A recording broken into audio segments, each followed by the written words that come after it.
absolutely wonderful to be with you. We are recording, of course, and this will then go into our executive club of ThinkLead ecosystem. Please do, when you have time, go to ThinkLead.app, ThinkLead.app. It's a leadership ecosystem, a virtual leadership fitness club. And inside, there's something called Executive Club. When you join Executive Club, then these and other past webinars are available. We will share snippets, but the full webinars you get there, as well as leadership courses and all sorts of things. It's a fantastic ecosystem that we're taking to the world, because leadership fitness is a big issue. We need leaders to be more leadership fitter than ever before. And I think we could say that from physical as well. We all have to be fitter and healthier than ever before. And the same goes for leadership fitness. So this conversation is about that today. Our very, very special guest is Angelique Du Toit. Her passion is to inspire hope through authentic speaking and writing. And hence she's the founder of Evangel. The root meaning of that is evangelist, spreader of good news.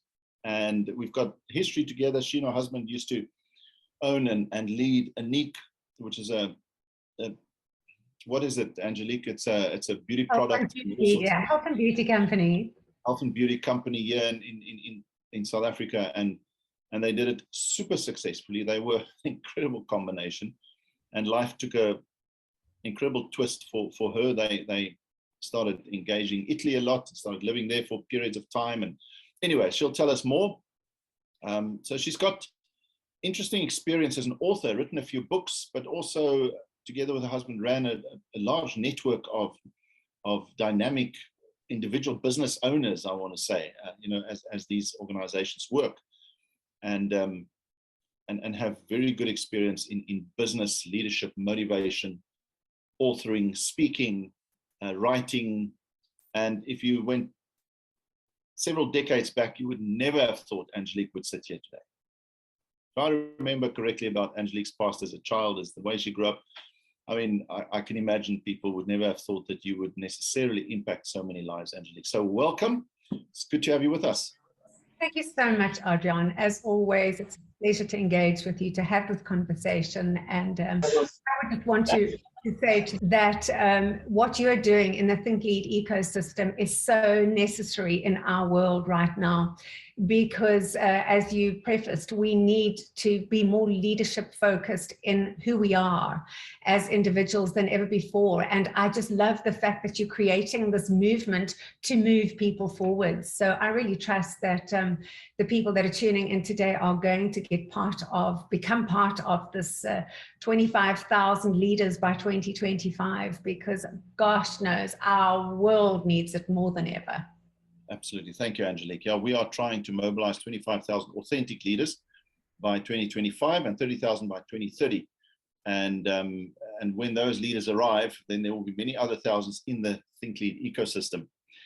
But of course, when you join, please make sure your mic is off. We'll also check with our colleagues in the background. Angelique's sitting in Italy, beautiful Italy, and she has a way of seeing that beauty. It's like my sister who's in Cape Town. I see Cape Town differently through her eyes. She looks at it as an artist, and she takes pictures of clouds, and you just kind of fall in love with Cape Town again. So depending on who it is, and when I look at some of your pictures and Facebook feed, Angelique, then you certainly show us a beautiful side of Italy. It's been a tough 18 months for you, maybe 2 years, 18 months, yet you bounced back strongly. I'd like you to tell us what made it tough and why you got through it stronger. Just briefly as an introduction. Sure. Well, I think really just to put it as condensed as I can, as you have prefaced, I and my husband, late husband, ran organizations. We connected together on so many levels, had an amazing marriage, really did life together. And on the 31st of December 2019, with no warning signs, no premonition, nothing to show me that anything was on the way, my husband passed away. And it is an absolute shock to one's system. You go through levels of trauma, grief that you cannot describe unless you've been through it yourself. And so part of the process meant that I needed to come back to Italy to register his death, because we are permanent residents in Italy and therefore have to be here at least 6 months of every year. But of course, that was not knowing that COVID was around the corner. And so I found myself intending to be here for 6 weeks and ended up being here for 10 months, almost in total isolation. And that caused me to go very, very deep into the inside of me, because it is only when you go through those sorts of trials in life that I can tell you that I was tested on everything I ever wrote about and ever spoke about, from platforms of all different sorts, whether it was on social media, in my books, on stage platforms. It tested me to my very core. And I think that's why this conversation is so aligned today, because I want to give everyone that's tuned in a message of hope, to say that there is an inner resilience in you that you haven't even yet begun to discover. But it often takes suffering and the courage to explore and excavate what is going on in your own state, in your own internal climate. We've just been talking about different weather patterns in Italy versus South Africa. Right now, we're going into snow, you're into beautiful 30 degrees. But I believe in that exploration process. I discovered that leadership in true authenticity has got nothing to do with your title, how successful you've been in whatever your world may be, what you own in terms of possessions, how many degrees you might have behind your name. True authentic leadership is about character and substance. Do you have what it is in you authentically? Because it's easy to perform, it's easy to project, it's easy to put up a profile. And I mean, with all of the technology we've got today, we can make ourselves look perfect. But that's got nothing to do with the leadership. Leadership is intrinsically, who am I when nobody else is around? And do I have the substance to carry through what it is that I'm facing right now? And I'm not sure who used the phrase, but it's about the ABCs of life. And the A is the event that happened. And of course, that event was on the 31st of December, 2019, completely out of the blue. The shock of my life. That was the event. The B is what you tell yourself about the event. It's that crazy monologue that goes on in our heads. And then the C is how we feel about the event. And where we live is in the B. We live in what we tell ourselves about the event. So you find yourself having these monologues of, am I going to be able to get through this? Will I survive this? Who am I now? What does my new identity look like? What is my new way forward? And so all of these things cause deep introspection in your life. And it's that monologue that we need to monitor as leaders. Because what I discovered, Adrian, is that facts don't care about your feelings. We have to manage our feelings to deal with the facts. And that's where I talk about how we can shift our own internal climate. And, you know, I might be talking about loss. I might be talking about grieving. I might be talking about trauma. But there's hardly a human being on planet Earth that hasn't been affected in some way in the last 2 years. We've all had to face challenges in one way or another. So, you know, when we look at facts don't change our feelings, within that, we have the choice. And the choice is, we might say, and I know I went through periods of this, I don't feel like eating. I don't feel like exercising. And you can put whatever you need after the don't feel like it. But you're going to get the result of what you don't feel like, because the facts don't respect your feelings. So I had to bring myself up to a place to say, what is it that I want out of this experience? And the truth is, I had to find myself a mantra, because remember, now I'm mostly in isolation. There is not a soul. Let's just remind people that someone who says, oh, I was in isolation for 10 months stuck in Italy, might say, oh, really? That's nice. You know, but actually we forget how bad things were in Italy. and how isolated you really were. It wasn't just fun. In fact, you really had to go through the ABC of life, I'm guessing. It was not easy, and of course not too long after your husband's passing away. So yeah, go on. I just don't want people to think, well, it's nice to talk. You were sitting in Italy in the snow mountains skiing all the time. No, you weren't allowed to go outside. You weren't allowed to do anything for long periods of time. Exactly. We used to have police cars driving up and down the roads, I don't know how many times a day, saying you are not allowed out of your property. So when I talk about isolation, you've got to find that space in you that is not a prison, and where you can find your freedom.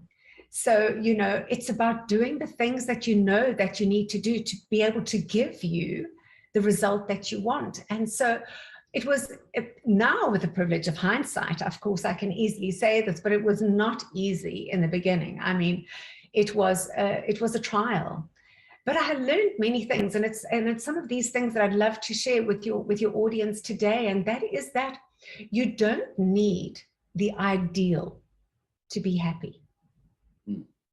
You need to be your own ideal. And by that, you've got to go back to your monologue.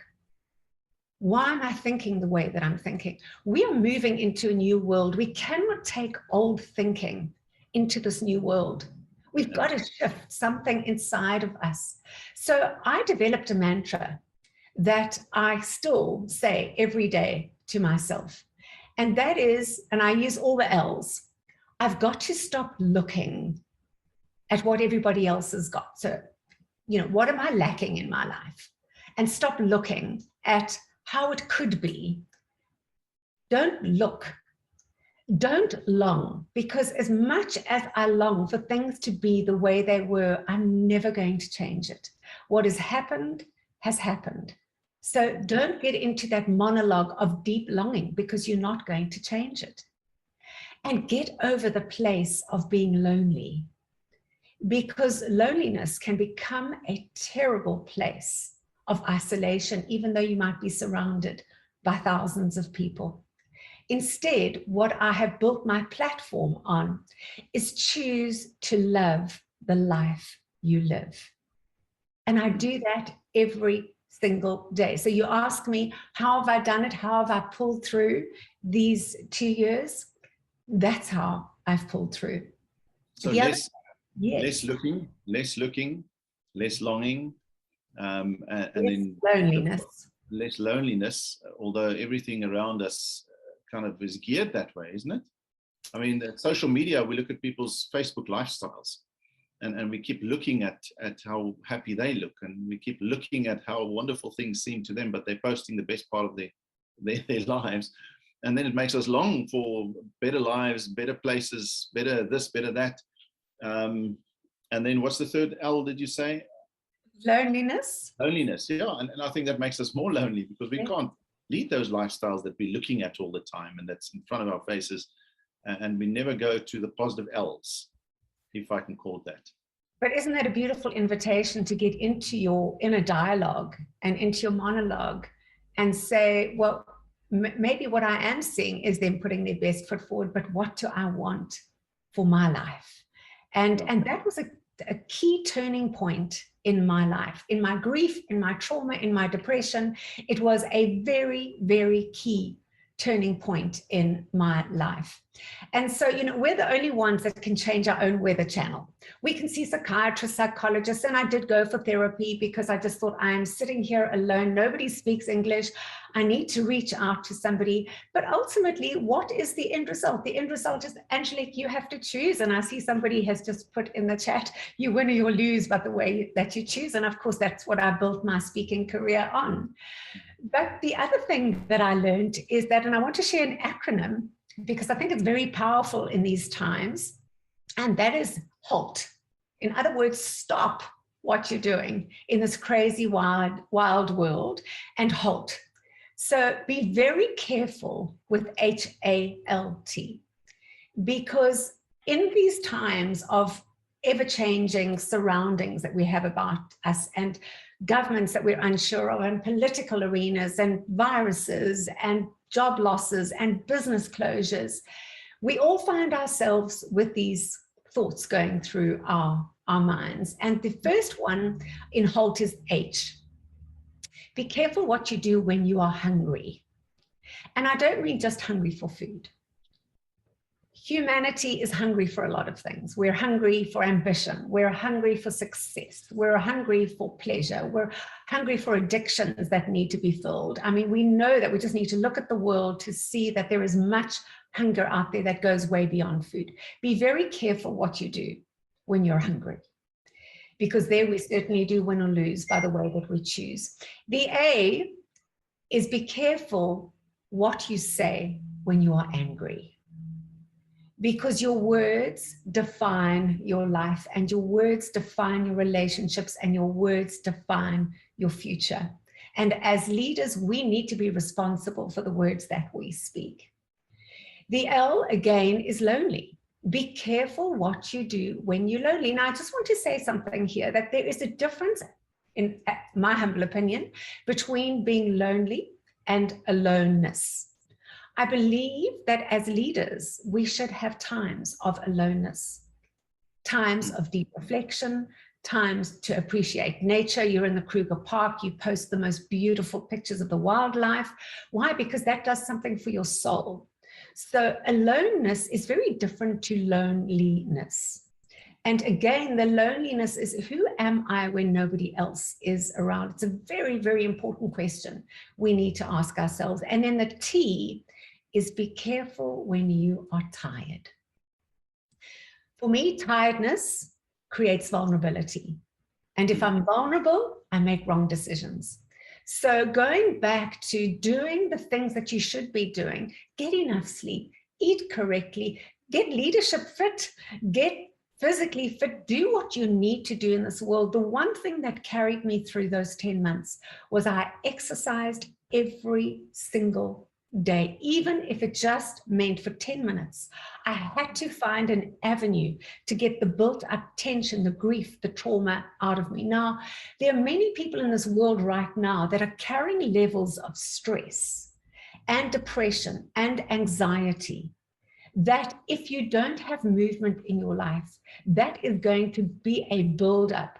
And like a hose pipe, when the water is rushing through it and somebody puts their thumb at the top of it, when it lets go, when it, where they let it go, it is just going to be this mighty explosion. So every day we need to be releasing this pent up tension that we have in our lives. So be very, very careful with those things. And remember, HALT. When you want to go and do something, I always say there is always time. Sleep on it, because tomorrow it may look different. Fantastic. So those are some powerful principles that helped you get through a difficult year or two, Angelique. And you've now decided to go out more aggressively, if I can call it that, and to try and assist and inspire and motivate people to get through these tough times. And we think COVID's behind us, but it's not. So as we spoke before we started this meeting, I was chatting to an HR executive in Austria, and they're going into full lockdown. And other countries around them are considering that. So we continue to run into these unexpected challenges as leaders. I think if part of us is fatigued about talking about COVID in some ways, but the truth is, you do have some strong views on what we should have learned and could have learned by this experience. So, for example, what should we as leaders not miss around our people when it comes to COVID? Now, I've thought a bit about this, and then I'll throw it back to you. All this pressure, this societal pressure, and then organizational pressure, and then divisional pressure, and then all of it comes down, and ultimately it settles on the individual shoulders.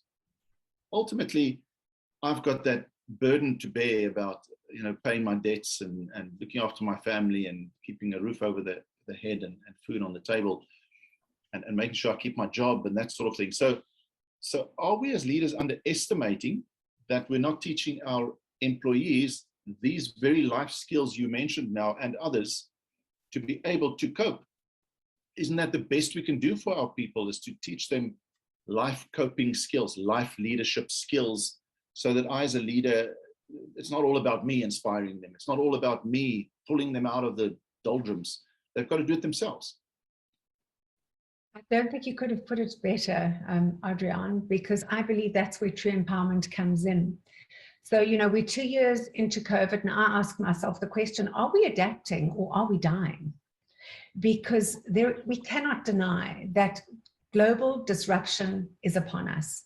And I've said, and I'm going to say it again, we cannot take the old ways of doing business and bring them into this new world. We cannot take old ways of thinking and bring it into this world, because the old way doesn't work anymore. We've got some people working in offices, we've got some people working remotely, we've got some people doing hybrid.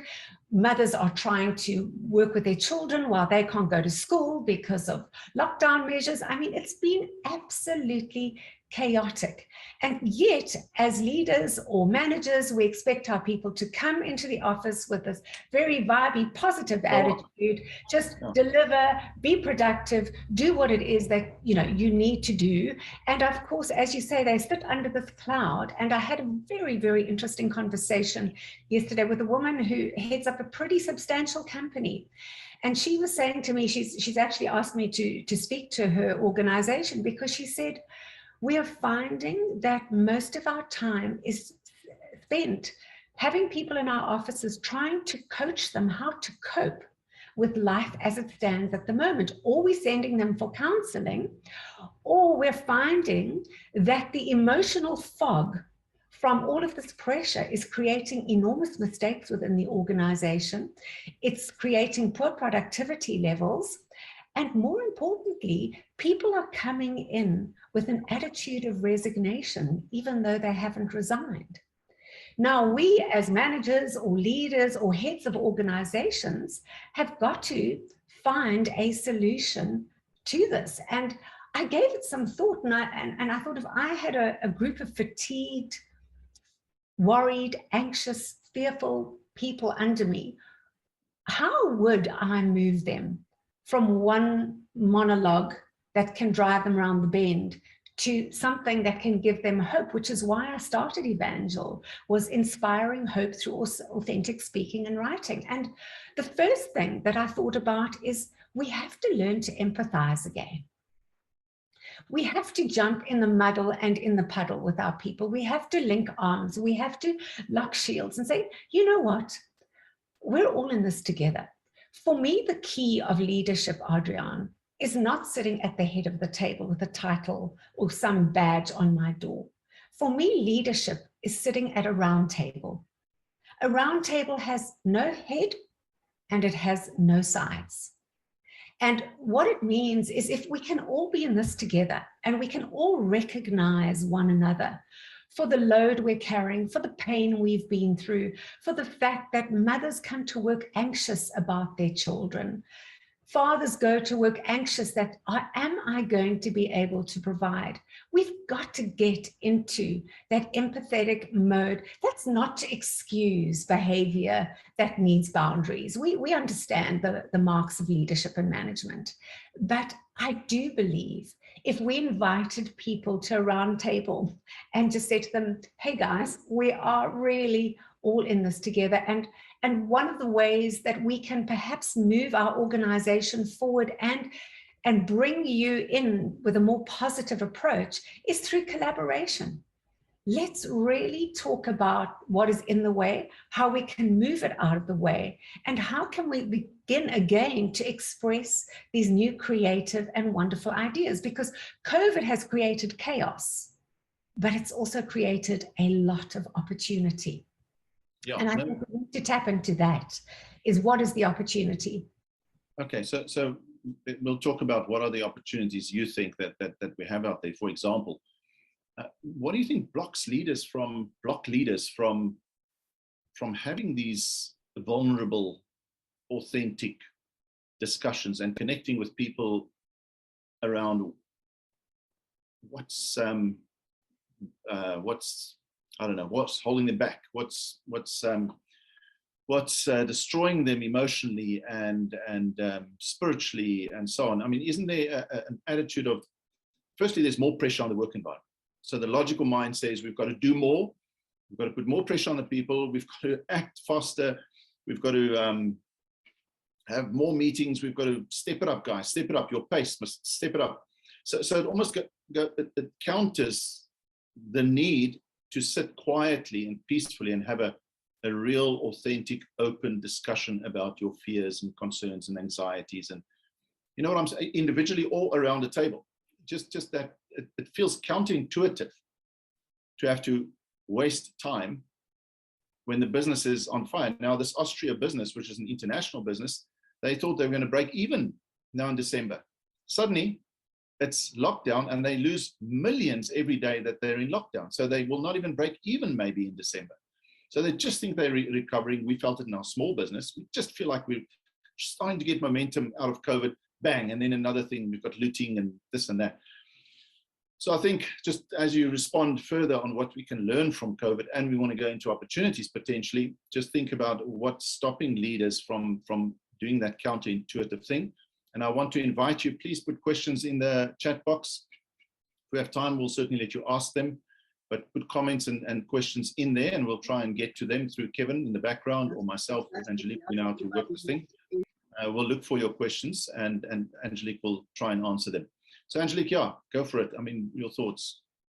John, I'm going to go back to your movement, which is the ThinkLead ecosystem. And, you know, you and I work quite closely on the same level of thinking, because what you are talking about in your organization, I believe, is the key.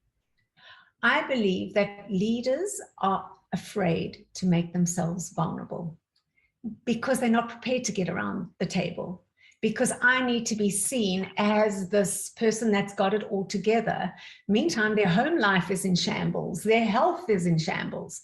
So that is what I talk about when I say, when we get to that place of opening ourselves up to others and saying, you know what, I was successful at this, I was wonderful at that, but we are all facing a situation that if we try and understand each other and we try and work through this together, I believe, and I would love to hear what your people that have tuned in have said, is that I believe if you are heard, if you are listened to, and if you bring yourself down to that level of invitation with the people that are in your organization, it becomes a wonderful pathway for people to say, you know what, we've never been this way before. I've never seen my leader sit at a round table before, but maybe this is an opportunity for us to really join forces like we've never joined before, where the reality of there may be job losses, we are not profitable, we are put on hold through the next process. I would rather have that conversation than find myself in pride as a leader. And when we get through this, ultimately, I have no staff to depend on because I didn't empathize with them. I didn't allow them to collaborate. I didn't allow them to share their fears, their hopes, and their dreams. And the truth is, Adrian, we are all in this together. Doesn't matter what situation we have in life. Well, instead of this conversation, we could be making sales, you know, to save our company. And what we don't realize is it's almost a faith thing, isn't it? Faith is when you believe in something you can't see, but it's true. So the true principle here that you can't necessarily see is that proactive conversation will lead to more sales potentially, and happier people and more creative people, and the opportunities that they'll see and that you'll see. So it's that is a faith thing ultimately, as opposed to a fact thing. You know, the so-called fact that says to you, hey, you'll do better if you just keep driving your people. What did you say earlier about facts? Facts don't care about your feelings. So, yeah, you know, you need to generate a new environment so that the facts work for you and not against you. And I really believe therein lies the truth, because, you know, in leadership, we can lead with two instruments. We can either lead with a mirror or we can lead with a magnifying glass. And I believe the authentic leader leads with a mirror, where they look in the mirror and they say, who am I and who am I becoming to better lead these people? The magnifying glass says, I'm the leader and I will look at everybody else through this magnifying glass and seeing what they're not doing and criticize them, well, you're hardly going to have people buying into your vision. And I mean, is that not what we need in terms of opportunity? We need to be creating and crafting a new vision, new sight that goes beyond, that takes the people within our realms and within our environment along with us. You know, it reminds me of a presentation I did ages ago, and I see Robin Mumford in the gallery here, and she was in that particular presentation, and it was about the babushka dolls. Now, you know, it's those little dolls, one fits into the other until you get the giant babushka doll. And it was based on something that Ogilvy Mather said in their whole strategic approach. And that is that if we employ people smaller than ourselves, we're going to become a company of dwarves. But if we employ people greater than ourselves, greater how? Greater in mindset, greater in approach, greater in life leadership, positivity. I personally believe in scriptural optimism and biblical optimism, but you need something to drive your life forward. So if we engage with these people who are greater than ourselves, we're going to become a company of giants. But the irony of all of this is if we want to attract those giants, we really need to get off our own pedestals and get real and get authentic. And that's why I love your hashtag authentic leadership, because for me, that is the beginning and the end. We've worn masks for 2 years, but in the leadership sense, in the life leadership sense, let's get rid of them and say, this is who I am, with all my bumps and my lumps and the load I'm carrying and the things that I've been through. But you know what? I'm ready to reframe. I'm ready to restructure. I'm ready to reform. I'm ready to change. You know that my part of what I've built my career on is internal transformation is the key to having external impact. And so if it's going to be, it's up to me. And you're not going to change it for the people who belong to your authentic leadership. The only thing that you can do, as I'm doing right now, is like the sower, to go out and sow some seed and hope that it falls into ground that can get watered by somebody else. And very soon we will all be reaping a harvest that can change our world. You know, one small act of kindness done by every single one of us each day can change our world. Big doors swing open on very small hinges. But we're so inundated by challenges, aren't we? And the truly mature person who is secure in themselves can actually still reach out even when they have a huge weight on their shoulders and they've got a lot of challenges in their own lives, but they can still reach out and try and uplift and inspire and help and serve others. I mean, those are the real giants in this world. So maybe look at opportunity a little bit more. Folks, any questions? I see there's comments here. Carla said, Wasserfall said, you win or lose by the way you choose. Yes, Angelique's quote, wonderful. Elmarie said, always loved and believed in the idea of the uniting of leadership entities. Love the mirror theory. She also likes that very much, fully agree. And then what techniques can a leader apply to avoid taking critique personally? Yo, that is so. How many leaders are mature enough to not take critique personally, to not personalize it immediately? That's maybe partly why they don't open up for vulnerable conversations, because it will come down to things being said where they personalize it immediately. And that security inside you. Any techniques, what do you think? Is it, Angelique? I believe that anyone who has a criticism or an observation, one of the best ways to diffuse that is to ask them questions. So, you know, instead of going into that crazy monologue that we have, why are they thinking this and what have I done? And, you know, we can become very, very defensive when somebody raises a criticism or an observation. But I think a beautiful segue into finding the solution is to ask the question, why do you think that? Why do you feel that? What gave rise to it? Because what are we doing again? We're around the round table and we're saying, let me understand you better. If there is something that I'm unaware of that I'm doing, here's a wonderful opportunity for us to have the conversation. And this is where I say that old thinking can't come into the new world. That authoritarian approach to leadership and management is dead. We're living in a world where people are exposed to so much information, to so much content, who know their rights, who fight for their rights. And, you know, there's a beautiful proverb that says, a kind word turns away anger. So if somebody comes to you with an angry criticism or says something in anger, the kindness in us should say, let's explore together why you feel this way. And, you know, maybe through that conversation, we will find that their criticism was completely misdirected. And suddenly they feel valued. And why? Because we're empathizing with them. We're jumping into the puddle with them. And so sometimes we've got to get to that place where we say, thank you for coming to meet with us. I see, which is that mirror. I see why you feel the way that you do. And maybe I don't totally understand, but I'd love to try and understand why you think that way. Wonderful comments. I hope that helps the question. I do want to challenge something, and that is sometimes we want techniques because it's a temporary measure and it's a bit of a shortcut.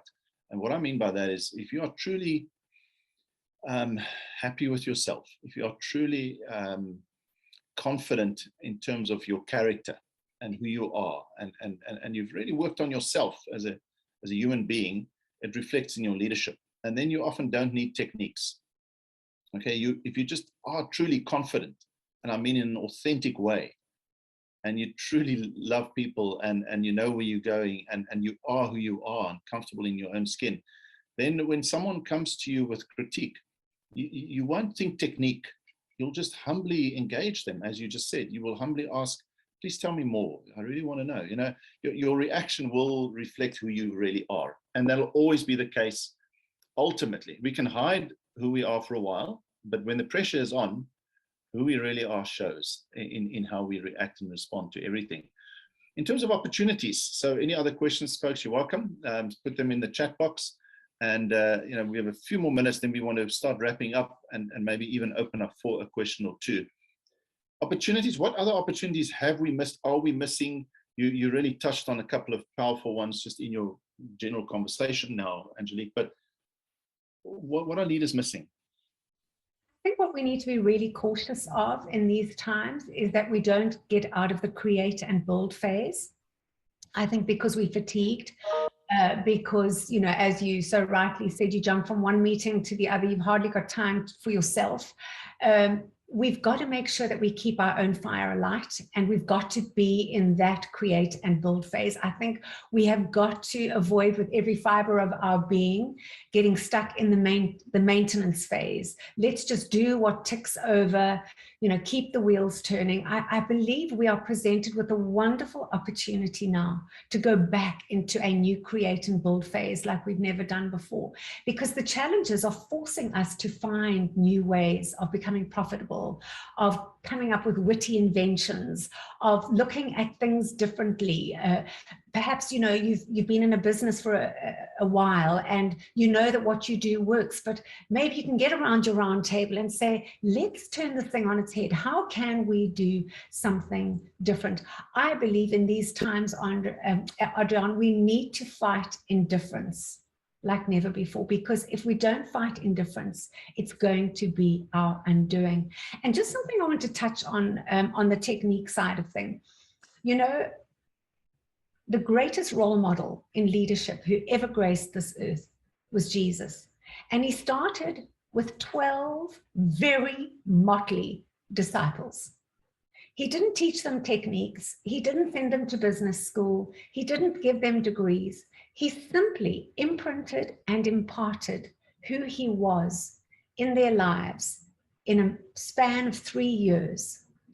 2,000 years later, those principles are still in action, which absolutely proves to us that leadership is not an act.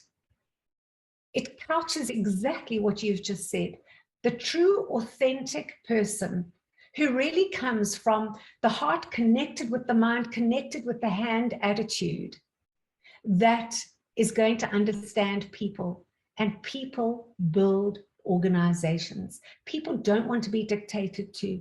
They hate that autocratic approach. They're not little children. They've got brains in their head. They've got places to go, people to see. They know their worth. They know their value. And it just takes a leader who wants to have that crucial conversation with the team to say, we can go in a different direction together. It really is about caring. You know, it's about raising your standard of giving, not only your standard of living. Oh, lovely That's said. really what it comes down to. You can see you're an author, all these quotes and comments. Folks, we are starting a movement, as Angelique said. Go to, maybe Kevin or Amri can put in the chat box, ThinkLead.app, www.thinklead.app. Join Executive Club. That's where you'll find this entire webcast. And it also joins many others. When you sign up for Executive Club, then you can do courses, and you can go to all the other past webcasts that are also great quality and wonderful human beings. So please sign up there. But Executive Club is the key for what it's worth. Angelique, any other thoughts? And I think I want to just open up for a moment and see if there are any questions. You did suggest we even look at maybe some of the qualities, the attributes required for individuals to step up into this new world of working. You know, what what attributes are needed to succeed for any leader or any individual or human being in this crazy world? It goes back to, if anything's going to be, it's got to start with me. So I believe people at this time need to get into themselves, say, how do I want my life to look at the end of all of this? You know, all of us are in the same situation. We don't know what tomorrow holds. I keep saying that I no longer write my plans in pen anymore. I write my plans in pencil and I give the eraser to God, because we are living in such fluid, dynamic, ever-changing times that we need to be able to go within ourselves, look at what could our future potentially look like. But for me, it starts with having the relationship with yourself. And it took the passing of my life partner. It took aloneness and loneliness to realize that the only person that I'm going to spend the rest of my life with, whether I'm surrounded by 1 billion people, is me.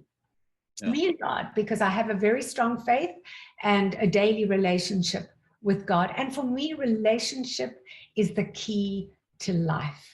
It is, we just live in relationships. But before you can be in quality relationship with somebody else, you need to be in quality relationship with yourself. So I believe we need to start with ourselves. We need to look at relationships. If we are in business, we need to start thinking differently, strategically. How are we going to become more solution-minded? How are we going to shift the facts in our lives so that we are not dominated by them, but that we can influence them? So strategically, we need to come up differently in the way that we're thinking. If we are in business, we need to know our business. What is our why for our business? Why am I doing what I'm doing every single day? Because as a human being, like everybody else, we have 24 hours a day. Is that worth my time? You know, 10 months in lockdown, one day I sat and I looked at the ticking of the hand on the clock. And I was so staggered with the thought that as this hand is ticking, and I am here absolutely on my own, these are seconds I will never get back in my life. So what am I going to do about them? And we have to question ourselves and say, is what I'm doing in my business, in my daily life, worth my time? Of course, we need to make plan. We can't run businesses that aren't profitable. So that is going to cause a different way of thinking. And then very importantly, in this very wild and crazy world, we need to value diversity. And I think at the end of it all, we need to keep reinventing ourselves. I will be absolutely honest on this platform today and say that I had made a decision that I was going to go into hibernation for the rest of my life and just forget the world, forget who I was, forget what I did. And I've learned the power of reinvention. I've learned the power of re-emergence. And I've learned that I've got to believe what I've written about all of these years, and that every one of us is born for a purpose. And we're the ones that lose out if we don't fulfill that purpose. Isn't it amazing how you can know so much, any one of us in life, but life will test you to the brim, test you to the very end in what you believe in. It's just the way life is structured. We've got here, Adrian, please tell us more about ThinkLead App. If we have time, I'll certainly do that, but you know, just go there and you'll see the ecosystem. You can explore the ecosystem. We've got here, how can one coexist with other leaders in their organization who challenge their way or style of leadership? So you're coexisting with leaders who have a different value set than yourself, or different style, or that's always a challenge, especially when they're above you. You know, below you, you feel you can manipulate it somehow, which you can't, but above you, it's very difficult. Then what is the very first step a leader can take to create an environment for people to flourish? So I don't know, quick comment on that first question. How can one, do you see that there as well, Angelique, or do I just read it for you? How can one coexist with other leaders who, in your organization, who challenge your own way or style of leadership? You've got to find your own confidence. You've got to find your own voice, and not in an aggressive, angry, bolshy way. But you've got to stand with what you believe and stand for your values, and let your voice be heard. You know, we can say very powerful things in a very gentle way. And, you know, inside every human being, we have masculine and we have feminine energy. And I believe as women, we need to be very cautious about not stepping over into our masculine energy, because that creates the kind of resistance that's not going to give us the solution we're looking for. And so we need to, you know, find our own control center and work from that. But I don't believe that we have to be negatively influenced by somebody, even if they are above us. We need to be able to stand our ground in a very respectful way, which I believe in turn then gets that respect back. But we don't have to be in a situation where we just buckle because somebody else has a different opinion to us. I believe we can be very influential in standing on what we believe. Okay, and then the first step a leader can take to create an environment for people to flourish. Sure, I mean, there could be many first steps there, hey? Yeah, but for me, it instantly goes back to relationship. You know, it sounds so cliche, but it is so true, is that people don't care how much you know until they know how much you care. You can have leadership titles from here to the moon and back. People really don't care. What they care is, who are you as a human being who is leading me? And so that I really believe is authentic leadership, is people want to know who you are. I come to your office every day. I come and support your organization every day. I come and leave my children at home to be in your business.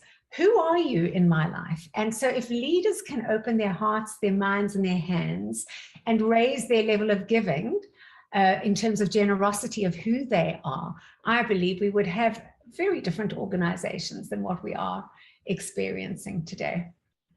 Yeah, absolutely.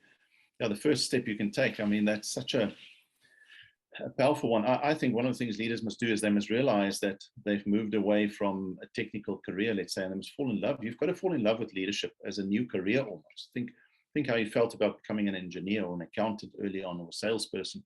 Now you lead people. And if you don't realize you've shifted in your career, you've got to fall in love with leadership, the blessing of leading and that new world, and then become leadership fit. Just very quickly, there's a comment here. Too many of us were praying for you, Ange. The world needs you. Robin Mumford, that I'm sure you know. And then there's Leslie. She said, Angelique, thank you for coming out of hibernation. You speak about leadership in business. Is your focus of leadership mainly on business leadership, or do you also focus on other aspects of leadership? I'm inspired by your principles and would love to learn more about applying them, but am no longer in the corporate world. Oh my goodness, that's an easy answer. Go for it, Angelique. Absolutely, Leslie. I speak more on life leadership, which I believe then cascades down into business. In our businesses, it's always been, for me, a case of leading from the inside before you even try and hope to lead from the outside or to lead people on the outside of you. So yes, for me, it is always internal before it is external. And as we close down, Angelique, I'll ask you for a final message, but let me just answer this. Andrea, and please tell us about ThinkLead.app. You will see some of Angelique's comments on there, and she does contribute there and wants to contribute more because she believes in our goal of mobilizing quality, professional, authentic leaders worldwide. And when you go to ThinkLead.app, the address is there in the chat.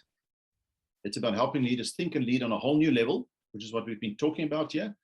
It is a virtual leadership fitness club. We believe that just like physical fitness was transformed by these health and fitness clubs all over the world in the 1960s and 70s, we now need to transform leadership fitness through virtual leadership fitness clubs across the world. So ThinkLead.app is a public virtual leadership fitness club. And inside it, you do a lot of fitness activities, leadership activities, where you can generate points for to show that you are growing in your leadership fitness.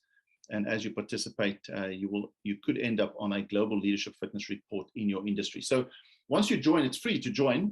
We will send you a message, a personal message. So make sure you put the right email there. We'll share a presentation with you about the platform, how it works and how powerful it is. We want to bring thousands of leaders together in one fantastic ecosystem. And just join and we'll share much more with you.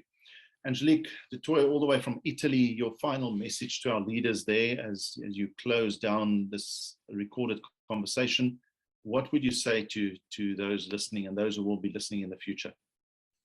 I'm going to share a quote in honor of my late husband. We were in business together for a number of decades, and he concluded every conference with this quote.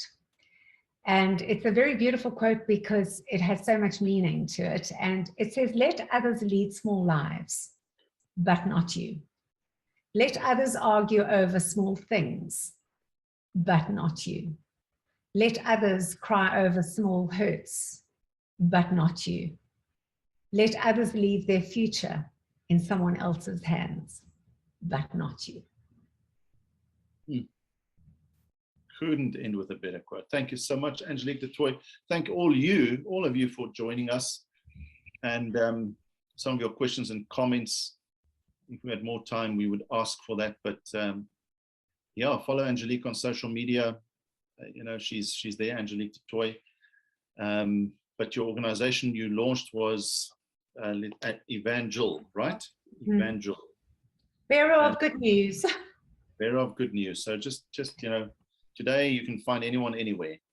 And do join ThinkLead.app. You'll also see comments by Angelique there. Thank you, folks. All the best. We are potentially going into more COVID lockdowns, so this will be a webcast that you may want to refer back to, as Angelique experienced it in a very unique way in her life and got through it strongly, like so many of you have. So many leaders that you know have gone through tough times, and we have all grown and learned from it. And again, thank you, Angelique, and all of you for being here, and all the best for the rest of this year. We're towards the end, aren't we? And then we'll head into another year. The years fly by like, I don't know,